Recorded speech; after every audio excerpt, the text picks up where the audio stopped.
inmediata. La balacera registrada el pasado 18 de agosto en Solanda, al sur de Quito, levantó alertas en la capital sobre una posible infiltración del crimen organizado en la región Sierra. Vamos más allá de la noticia. Notimundo Estelar en FM Mundo con María del Carmen Álvarez. Nos acompaña a esta hora la abogada Daniela Oña. Ella es experta en seguridad. Abogada Oña, muy buenas noches ya y gracias por acompañarnos. Le saluda María del Carmen Álvarez. Buenas noches, María del Carmen. Buenas noches con todas las personas que nos ven y nos escuchan. Gracias, abogada, nuevamente por estar aquí junto a nosotros. Veamos un poco al inicio desde el plano general, y es que las autoridades locales han cuestionado, por ejemplo, la inclusión de la ciudad de Quito en esta lista de las 10 ciudades más inseguras, más peligrosas en América Latina, según este ranking que hizo Forbes Advisor. Sin embargo, los ciudadanos de la capital podemos percibir justamente esto. Todos los días vemos asaltos, robos, secuestros. ¿Qué decir acerca de la seguridad realmente en la ciudad de Quito? Bueno, creo que el punto de partida siempre va a ser el contexto de seguridad que estamos viviendo, ¿no? No es un contexto sencillo. Estamos viviendo una situación como país bastante compleja. Tenemos una crisis de seguridad generalizada y no de cualquier tipo de crimen, ¿no? Sino de crimen organizado, y eso nos pone en un contexto muy específico. Pero claro, aquí hay que hacer una gran diferencia, ¿no? Por un lado tenemos aquellas cuestiones que pertenecen justamente al crimen organizado, y por otro lado aquellas que pertenecen a la delincuencia común, que quizás es lo que como ciudadanos lo tenemos más cercano. Y claro, es lógico y es natural y está bien, creo yo, regresar a ver a la autoridad que más cerca tenemos, y en este caso obviamente es el alcalde. Justamente leía la noticia de que el alcalde rechazaba pues la inclusión de Quito como una de las, en esta lista, estamos claro, en el puesto número 10 de las ciudades más inseguras para turismo, ¿no? En este contexto. Y claro, Forbes toma como parámetro varios elementos, información del Departamento de Estados Unidos, el ranking también, información que tiene esta página, no recuerdo el nombre, y otra información de The Economist. Entonces, claro, es interesante porque una de las... El índice, perdón que le interrumpa, el índice de riesgo de delincuencia es de Numbeo. Numbeo, exactamente. Exacto. Que es interesante porque esta página se alimenta sobre todo de percepción de personas que registran cómo se sienten respecto a ciertos temas, y pues en el tema de seguridad hay como unas alertas muy importantes. Que creo yo que es totalmente válido y que hay que aparejarlo también, ¿no? Con las estadísticas, porque no es una cuestión solo de percepción. Entonces no es que los ciudadanos nos sentimos inseguros, sino que realmente estamos ante una situación de inseguridad. Las cifras lo dicen, además. Exactamente, las cifras, las estadísticas en comparación con el año pasado, que además no es un año habitual, que además fue un año que se presentó con bastante inseguridad también, pero en relación al año pasado, por ejemplo, nosotros podemos ver que la Policía Nacional reporta un incremento en delitos de robo a autos y a motos, por ejemplo.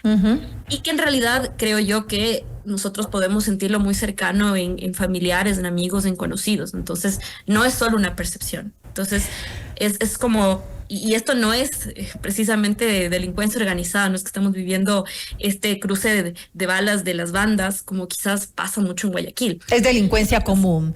Pero de alguna manera igual nos están afectando en gran medida. Ya hablaremos del tema de la delincuencia organizada aquí en la ciudad de Quito, en la sierra en general, pero hablemos por el momento de la delincuencia común. Es algo que nos está afectando. Estamos tal vez desprotegidos porque las autoridades locales siempre hablan de que eso está en manos del gobierno central y que el gobierno central es el encargado de la seguridad. Sin embargo, las autoridades locales también podrían hacer mucho por la seguridad de las ciudades y al menos aquí no lo estamos viendo. Sí, justamente creo yo que es un debate que ha estado permanente ya por algunos años de qué es lo que realmente los ¿A quién gobiernos locales corresponde pueden qué? hacer en gestión de seguridad. Y como les decía, ¿no? Efectivamente, está bien que nosotros regresemos a ver a nuestra autoridad más cercana, que en este caso es el alcalde, y decir qué es lo que está pasando en Quito, qué se está haciendo por Quito, por la seguridad de los quiteños. Y claro, efectivamente, aunque la competencia central de seguridad efectivamente es del Ministerio del Interior, los GATS, sobre todo en los municipios, pueden hacer gestiones de coordinación con el gobierno central y obviamente tienen otras competencias adicionales en las cuales se podría trabajar sobre todo en prevención. Hace algún tiempo y alguna vez, no sé si vimos alguna entrevista, no sé en qué medio lo dio, pero el alcalde sí señaló que tenía intención de actuar, por ejemplo, en el centro comercial Montúfar, que es conocida por toda la ciudadanía, que es el lugar pues donde venden todos los objetos robados. Cosas de control, por ejemplo, para evitar que se siga, por ejemplo, robando vehículos, ¿no? Partes de vehículos, celulares, computadoras, que es parte de esta delincuencia común que realmente es la que más nos afecta. Es algo que podría ser en un operativo conjunto, ¿no? Con otras autoridades del gobierno central para evitar, por ejemplo, que se sigan generando este tipo de cachinerías y que se siga promoviendo este tipo de delitos. Entonces, acciones, el municipio sí las puede tomar. Entonces, creo que es importante también cuestionar no solamente en qué medida, cuánto se ha hecho, sino también qué tipo de acciones, qué tan efectivas han sido estas acciones. Porque en la prevención también el municipio efectivamente puede tener dentro de su competencia del control del espacio público, puede tener acciones de prevención, puede mejorar, ¿no es cierto?, condiciones como el alumbrado público, las calles, las aceras, que digamos en algunos casos hemos visto que efectivamente sí lo ha hecho.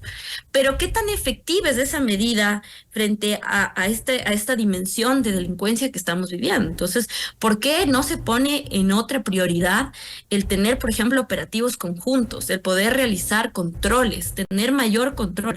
Yo sé que el tema de tránsito es importante, no lo dudo, pero quizás en este momento la prioridad de los quiteños no sea solo esa, sino quizás debamos poner mayor atención a lo que está pasando en las calles. El control de 2 personas en moto, por ejemplo, que es algo que también se ha venido hablando ya desde hace mucho tiempo y lastimosamente hay que reconocer que puede afectar a muchas personas, pero lamentablemente es una realidad. La mayoría de los delitos que se cometen es por 2 hombres en moto.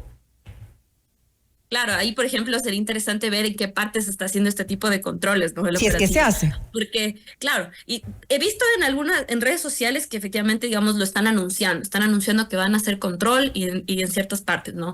Pero ese control tendría que ser más efectivo en determinadas horas donde hay mayor incidencia de delitos y en determinadas zonas que son como las zonas calientes, por así decir, ¿no? Porque no nos sirve de nada hacerlo en la avenida Amazonas, que sabemos que quizás está más concurrida, que hacerlo en barrios que sí presentan un índice de criminalidad mucho más alto. Entonces, como digo, quizás hay acciones, pero estas no son suficientes o no son efectivas. El tema de las alarmas comunitarias, por ejemplo, abogada Oña, yo estaba revisando algo con relación a esto y pues hay muchísimas quejas de las alarmas que fueron retiradas a inicios de este año de algunos de los barrios y que no han sido reemplazadas. Los vecinos han tenido que juntarse, que recoger dinero de su propio bolsillo, pagar y hacer una especie de sistema de seguridad entre ellos con cámaras, con chats en los que ellos se comunican, pero no está bien, no deberían ser la gente de los barrios los que tenga que obligatoriamente tomar este tipo de medidas porque hay un abandono absoluto por parte de las autoridades. Sí, exactamente. Y ahí nos lleva a poner atención sobre otro punto, ¿no? Que es el tema de cómo está la seguridad comunitaria en general, no solamente las alarmas, sino otros factores que son importantes, como por ejemplo las UPCs. Al inicio, claro. Y esto es algo que igual entiendo yo que es un contrato que se lo venía ejecutando desde la alcaldía de Santiago Borderas, el tema de fortalecer las UPCs, que en un principio era un convenio que el municipio había llegado con el Ministerio del Interior Interior, pues de remodelar, de adecuar físicamente las UPCs para que éstas vuelvan a reactivarse en ciertas zonas donde se les había dejado en desuso.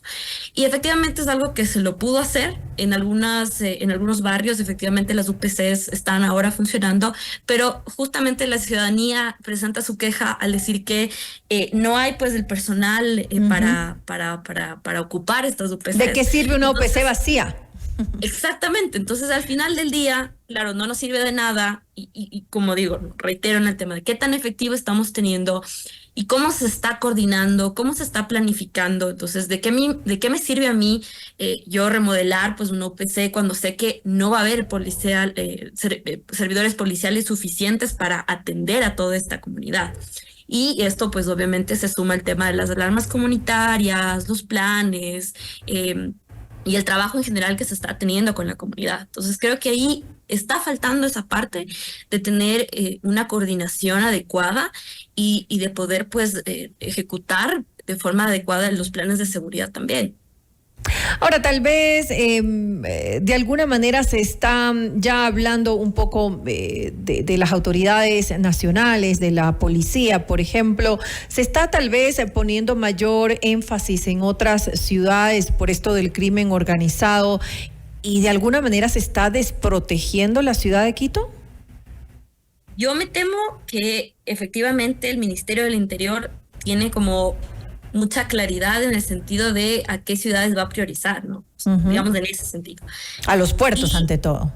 Exactamente, justamente. Y claro, obviamente la preocupación no es menor, ¿no? Hoy escuchaba justo en una entrevista que señalaban que quizás Guayaquil está señalado como el segundo puerto de mayor distribución de droga en el mundo, que no es cosa menor, es realmente una alerta gravísima. Y claro, el Ministerio del Interior pues ahora tiene sus prioridades en el tema de crimen organizado, pues desmantelar algunas bandas, en tratar de ubicar a ciertos cabecillas, y eso deja de lado no solamente a Quito, sino en general otras competencias que también son fundamentales, sobre todo en relación con el orden público. Y ahí es cuando tenemos la afectación, pero que es además un tema preocupante porque Quito no es que esté a salvo del crimen organizado. Por supuesto. Es voz populi, todos sabemos que ahora Quito pues es un territorio que estaría cooptado por la banda de los Lobos, que es la que estaría centrada pues en la distribución de droga a lo largo de la ciudad y que pues nosotros podemos evidenciarlo en cosas como lo que pasó en Solanda, por ejemplo. Exactamente, es decir, ahora hace falta que también se ponga atención en la ciudad de Quito y de alguna manera la situación nacional, que es lo que estamos revisando, nos obliga, o mejor dicho, obliga a las autoridades locales a pues tomar mayores acciones, al menos de prevención. Claro que sí, y sobre todo creo yo, lastimosamente estamos viviendo tiempos políticos, ¿no? Pero no se puede dejar de lado, la seguridad tiene que continuar siendo de las prioridades de todos los políticos, de todos los alcaldes, de los prefectos, y no se puede dejar de lado por el contexto político que se está viviendo, ¿no? Ahí creo yo que sí, la autoridad máxima de la ciudad puede activar diferentes instancias para poder coordinar y para poder trabajar sobre todo en temas de prevención. Entonces, respetando obviamente las agendas, pues cada político, cada alcalde tendrá sus prioridades en función de lo que quiera hacer en su ciudad, pero creo yo que el contexto en específico que tenemos nos pone a la seguridad como una de las prioridades. Si dejamos de lado y si comienza a pasar este tipo de cosas, pues nuevamente vamos a perder el control de nuestra ciudad y el índice de robos inclusive puede ser que cambie y inclusive los delitos que comiencen a tener mayor incidencia sean otros, que sean mucho más graves, como el tema de secuestros, de extorsiones. Que ya lo estamos viendo, ¿no? Es pan de cada día también. Ya hemos visto las quejas que hay. Muchas veces no se hacen las denuncias en fiscalía o en la policía o donde sean formales, digamos, pero casi todo el tiempo. Yo veo en la gente que yo conozco de casos de secuestros o al menos también intentos de secuestro. Es decir, estamos desprotegidos en realidad. Qué pena que esté sucediendo esto en la ciudad capital. Yo recuerdo, yo vengo de la ciudad de Guayaquil, donde hay que decirlo que siempre desde chica recuerdo que ha sido una ciudad con alguna inseguridad, siempre se ha tomado en cuenta esto, pero cuando yo vine a vivir a esta ciudad, Quito era un paraíso y ver ahora cómo es la ciudad de Quito es lamentable. Así es, lastimosamente, también creo yo que como ciudadanía estamos bastante atemorizados y las herramientas que podemos tener para poder actuar, para poder organizarnos cada vez son menores, el espacio de incidencia cada vez es menor y eso también es una lástima porque quedamos en indefensión.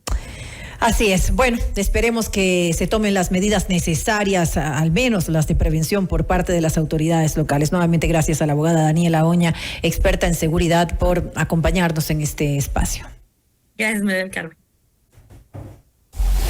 Noticias, entrevistas,